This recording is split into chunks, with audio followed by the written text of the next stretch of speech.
Subscribe करें इस YouTube channel को और सुने दिल दहला देने वाली असली डरावनी कहानियां।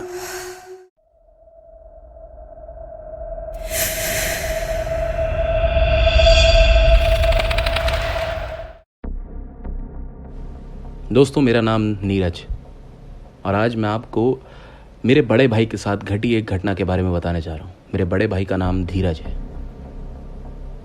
मेरे बड़े भाई ऑफिस में काम करते हैं और ये घटना है साल 2017 की।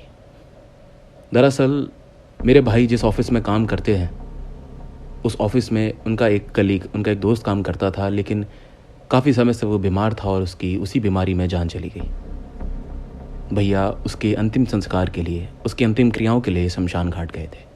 घर पे मैं, मम्मी और भाभी थे, लेकिन उस दिन किसी काम से हम तीनों बाहर गए हुए थे। भैया दोपहर तक घर लौट चुके थे और हम तीनों को घर लौटते लौटते शाम हो गई थी। जब घर लौटे तो भैया घर पे थे। शमशान घाट से जब भैया घर लौट चुके थे उसके करीब 3 दिन तक कुछ भी नहीं हुआ, सब कुछ नॉर्मल था। भैया अपना ऑफिस जाते थे, सुबह शाम को आते थे, हमसे बैठकर रात में बातें करते थे, खाना खाते थे, सो जाते थे। लेकिन कुछ दिनों बाद भैया का बर्ताव थोड़ा बदलने लगा। एक दिन सुबह जब भैया ऑफिस के लिए रेडी हो रहे थे तो बहुत चुपचाप थे। ना उन्होंने नाश्ता किया, ना ही घर में किसी से बात करी और चुपचाप ही ऑफिस के लिए निकल गए। मैंने मम्मी और भाभी से पूछा कि कोई बात हो गई है क्या, लेकिन उन्होंने बोला कि ऐसा तो कुछ नहीं है, पता नहीं आज किसी से कुछ बोला ही नहीं। और ठीक वैसे ही जब वो ऑफिस से घर लौटे तो तब भी बहुत चुप, किसी से कुछ बात नहीं कर रहे थे। मैंने भी उनसे बैठकर बात करने की कोशिश करी, लेकिन उन्होंने मुझसे बात नहीं करी। ऐसे ही काफ़ी दिन बीतने लगे, लेकिन अब धीरे धीरे जैसे दिन बीत रहे थे तो उनका बर्ताव और ज़्यादा बदलता जा रहा था। पहले वो किसी से बात नहीं करते थे, लेकिन अब वो अपने ही कमरे में चुपचाप रहते थे। उन्होंने ऑफिस जाना बंद कर दिया था। घर में किसी से ना बात करना, और मन हुआ तो खाना खा लिया, वरना वो भी नहीं। हम लोग बहुत परेशान। भाभी और मम्मी पूरे टाइम टेंशन में रहती थी कि आखिरकार इनको दिक्कत क्या हो गई। हमने सोचा कि कोई मानसिक परेशानी तो नहीं, एक बार डॉक्टर को दिखा लेते हैं। लेकिन सबसे बड़ी दिक्कत तो ये थी कि भैया डॉक्टर के पास जाने के लिए तैयार नहीं। वो अपने कमरे में ही बैठे रहते थे और उनका शरीर भारी था और उनको ऐसे ज़बरदस्ती ले जाना भी आसान नहीं था। और अगर इनको डॉक्टर को दिखाना है तो किसी भी हालत में उनको वहाँ तक लेके जाना ही पड़ेगा। लेकिन सबसे बड़ी समस्या तो यही आ रही थी कि वो जाते नहीं थे। बहुत परेशान थे घर वाले कि करें तो क्या करें। लेकिन कुछ दिनों बाद उनका बर्ताव और ज़्यादा बदल गया, और ज़्यादा अजीब हो गया। जहाँ वो पहले चुपचाप रहते थे, कमरे में बैठे रहते थे, वहीं अब उनके कमरे में एक बड़ा सा ड्रेसिंग टेबल था जिसमें काफ़ी बड़ा शीशा था। अब वो बस उसके सामने बैठे रहते थे। घर वालों से तो ऐसे समझ लीजिए कि कोई मतलब ही नहीं था। बस वो उस ड्रेसिंग टेबल के सामने बैठ गए, उसके बाद उन्हें किसी से कोई मतलब नहीं। पता नहीं उसके सामने वो घंटों बैठकर क्या देखते रहते थे। करीब से जब उनको जाकर देखो तो ऐसा लगता था कि मन ही मन कुछ बड़बड़ा रहे हैं, लेकिन वो आवाज़ हमारे कानों तक नहीं पहुंच पाती थी। लेकिन वो शीशों के सामने ही घंटों बैठे रहते थे। उनको कितना ही जोर ज़बरदस्ती कर लो, वहाँ से हटाओ, उठाओ, लेकिन कोई फ़ायदा नहीं। तो सिर्फ शीशे के सामने बैठे रहते थे। भाभी कई बार तो ऐसी स्थिति देखकर रोने लगती थी। वो कहती थी कि ना जाने अच्छे खासे थे, इनको क्या हो गया। ऑफिस वालों का फ़ोन आता था कि कहाँ रह गए, लेकिन उनको सिर्फ ये बोला था कि तबीयत बहुत ज़्यादा ख़राब है, इस वजह से आ नहीं पा रहे। लेकिन हमें भी खुद समझ नहीं आ रहा था कि आखिरकार बात क्या है। लेकिन उसके ही कुछ दिनों बाद भैया ने के मुंह से एक ऐसी चीज़ सुनी जिसको सुनकर सब लोग डर गए। हम सब लोग कमरे में ही बैठे हुए थे। भैया पहले की तरह ही शीशे के सामने बैठे हुए थे और एकदम से ही जोर से हंसे और जोर से कहने लगे कि आने वाली अमावस्या पे मैं चला जाऊंगा, वो मुझे अपने साथ ले जाएगा, अब मैं उसके साथ ही चला जाऊंगा, अब मुझे कोई दिक्कत नहीं। ये बात सुनकर हम भागकर भैया के पास आए।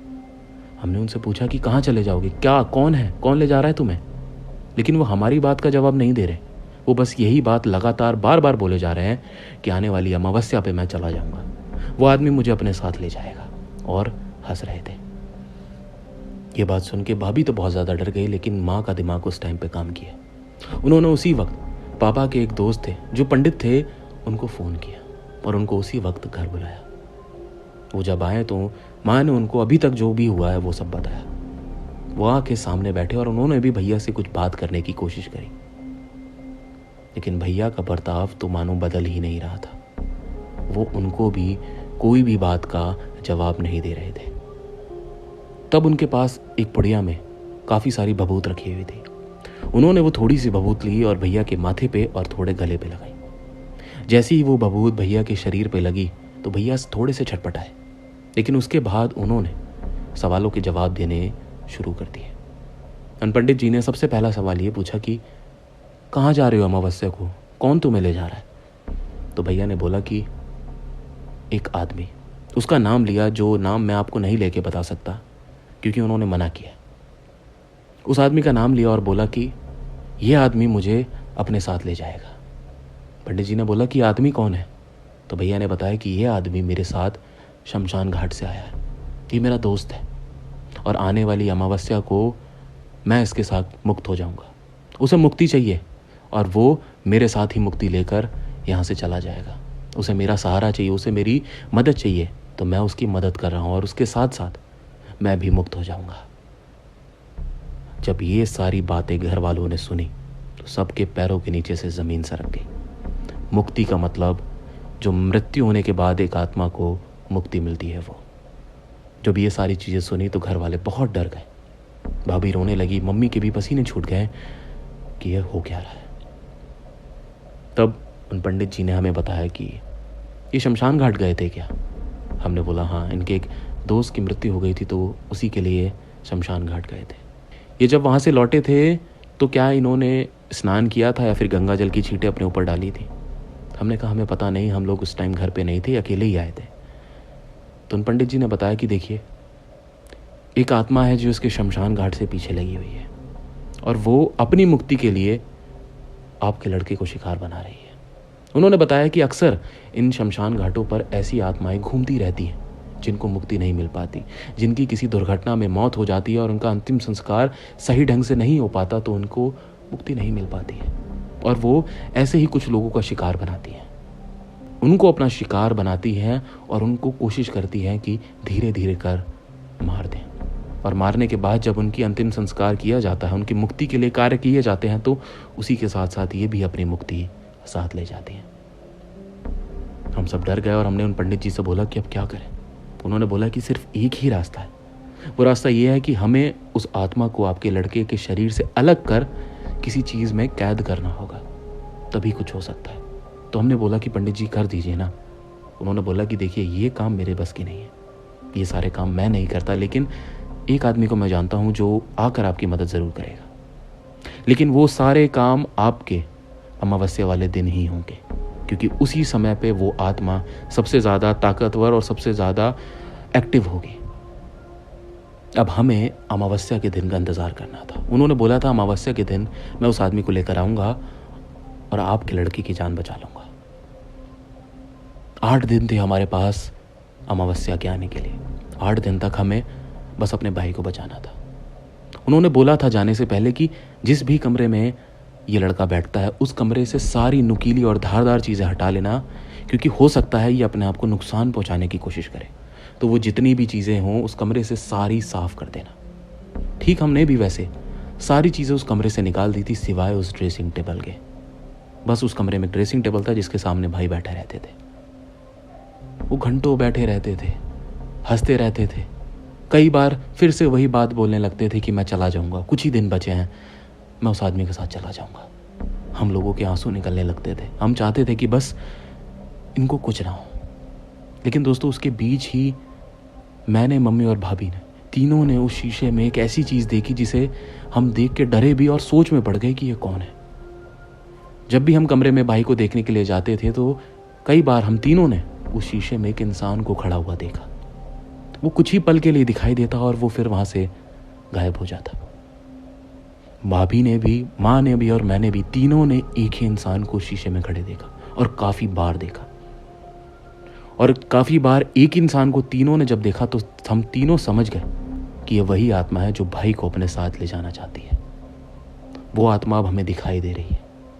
वो नुकसान तो कुछ नहीं पहुंचा रही, लेकिन अगर उसने नुकसान पहुंचाया तो सबसे बड़ा नुकसान यही होगा कि वो भाई को अपने साथ ले जाएगी। हमें किसी भी तरह बस भाई को बचाना था। अमावस्या से एक रात पहले ही वो पंडित एक आदमी को अपने साथ लेके आए। वो सारा सामान लेके आए और भाई के कमरे में आके बैठ गए। उन्होंने 3 कटोरी ली और उसमें लाल चावल थे। एक कटोरी में पानी था और तीसरी कटोरी में कुछ सूखी घास जैसी चीज़ थी। उसके बाद उन्होंने सफ़ेद रंग से ज़मीन पे कुछ आकृतियाँ सी बनाई।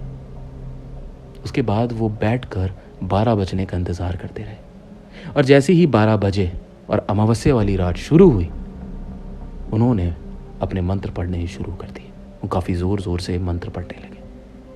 पहले तो ऐसा कुछ नहीं हुआ, लेकिन जब हमने ध्यान से एक चीज़ गौर करी तो हम तीनों ने, भाभी ने, मैंने और मम्मी ने, जो कमरे से बाहर खड़े हुए थे, हम तीनों ने एक चीज़ देखी कि उस शीशे में जिसके सामने भाई बैठे हैं, उस शीशे में वही इंसान हमें दोबारा दिखाई दे रहा है, लेकिन वो बहुत ही परेशानी और पीड़ा में दिखाई दे रहा है। ऐसा लग रहा है उसको बहुत दिक्कत हो रही है, वो इधर से उधर भाग रहा है। उसके चेहरे पर परेशानी और दिक्कत साफ देखी जा रही थी।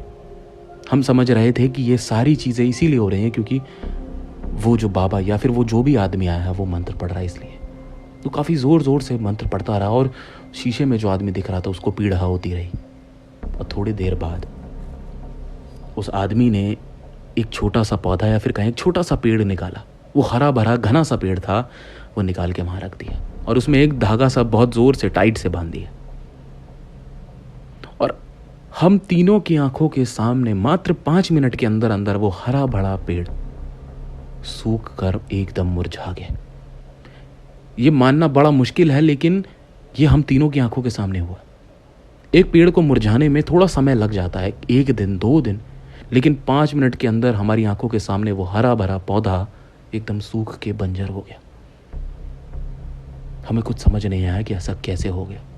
लेकिन थोड़ी देर बाद उन आदमी ने हमसे बोला कि आप इनको ले जाएं और कमरे में जाके लेटा दें, अब ये ठीक है। हम उनको उठाया और उनका उस दिन शरीर काफ़ी हल्का लग रहा था और उनको उठाकर पलंग पे लेटा दिया। वो सो चुके थे उस टाइम पे। और थोड़ी देर बाद पंडित जी और वो आदमी आए और उन्होंने बोला कि वो आत्मा अभी इसके शरीर से जा चुकी है, वो इसके साथ नहीं है। हमने उस आत्मा को इस पौधे में कैद कर लिया है, इसीलिए आपकी आंखों के सामने मात्र 5 मिनट में ये पौधा एकदम बंजर सूख गया।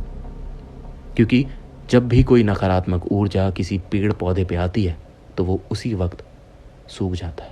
और उस आत्मा को पेड़ पे कैद करने का सबसे बड़ा रीज़न ये था क्योंकि उसको किसी ऐसी चीज़ में कैद किया जा सकता था जिसमें जान होती है। तो पेड़ में जान होती है, इसी वजह से उस आत्मा को इस पेड़ में कैद किया। उन्होंने बोला कि अब सब ठीक है, अब ऐसी कोई परेशानी आपको नहीं होगी। जब वो जाने लगे तो मैंने उनसे पूछा कि आप इस पेड़ का क्या करेंगे। तो उन्होंने मुझे पलट कर बोला कि ये मैं बेटा तुम्हें नहीं बता सकता, ये बातें बताई नहीं जाती, लेकिन मैं जो भी करूँगा ऐसी चीज़ करूँगा कि ये आत्मा अब किसी के हत्थे ना लगे। उसके बाद वो वहाँ से चले गए और उसके अगली सुबह जब भाई उठे तो एकदम नॉर्मल, अब हमसे बात करने लगे, नॉर्मल हो गए और सब कुछ ठीक रहा। हमारी किस्मत अच्छी थी कि सही समय रहते हमें पता चल गया कि आखिरकार भाई के ऐसे अजीब बर्ताव के पीछे वजह क्या थी। क्योंकि अगर हम लेट हो जाते और वो अमावस्या की रात आ जाती तो शायद मैं अपना भाई खो देता। दोस्तों, यही थी आज की कहानी। आप में से काफ़ी सारे लोगों को ये पता भी होगा और शायद कुछ लोगों को ना भी पता हो कि जब भी हम किसी के अंतिम संस्कार के लिए शमशान घाट जाते हैं और वहाँ से जब वापस लौटते हैं तो हमें कुछ चीज़ें करनी होती हैं, जैसे कि आकर अपने ऊपर गंगा जल की छींटे डाल लेना, या फिर अगर मुमकिन हो तो आके ही सबसे पहले घर में गंगा जल पानी में डालकर उससे स्नान करना। घर में आकर कभी भी सबसे पहले मीठी चीज़ ना खाना, उसके बदले में कुछ कड़वी या फिर तीखी चीज़ खा लेना। आपने कई बार देखा होगा जब लोग शमशान घाट से घर वापस लौटते हैं तो वो नीम के पत्ते थोड़े से चबा कर थूक देते हैं क्योंकि उससे मुंह कड़वा हो जाता है। ये सारी चीज़ें इसलिए की जाती हैं कि कई बार शमशान घाट से जब लोग वापस आते हैं तो उनके पीछे पीछे कुछ आत्माएं उनके साथ ही आ जाती हैं, और अगर वो आत्माएं उनके घर घुस गई तो फिर जो धीरज के साथ हुआ वो और लोगों के साथ भी हो सकता है। शायद धीरज की इस परेशानी के पीछे वजह यही थी कि उसने घर आके इन सब चीज़ों का पालन नहीं किया। इसीलिए कहा जाता है कि जब भी आप शमशान घाट से लौटे इन सब चीज़ों का पालन भी करें, और साथ में जब आप वहाँ से निकलें तो आपको चिल्लाने की, लोगों के बोलने की, आपको बुलाने की आवाज़ आए, लेकिन पीछे पलट कर एक भी बार नहीं देखना। ये सारी चीज़ों का पालन करने से कोई भी नकारात्मक ऊर्जाएं आपके साथ कभी भी वापस नहीं आ सकती। दोस्तों, आपको ये कहानी कैसी लगी कमेंट करके ज़रूर बताएं, और कहानी पसंद आई तो वीडियो को ज़रूर से लाइक करें। चैनल पर नए और ये कहानी पहली बार सुन रहे हैं तो चैनल सब्सक्राइब कर बेल आइकन ऑल करें, क्योंकि मैं ऐसी कहानियाँ जल्द और लेके आऊँगा। फिर मुलाकात होगी एक और नई हॉरर स्टोरी के साथ। नमस्कार।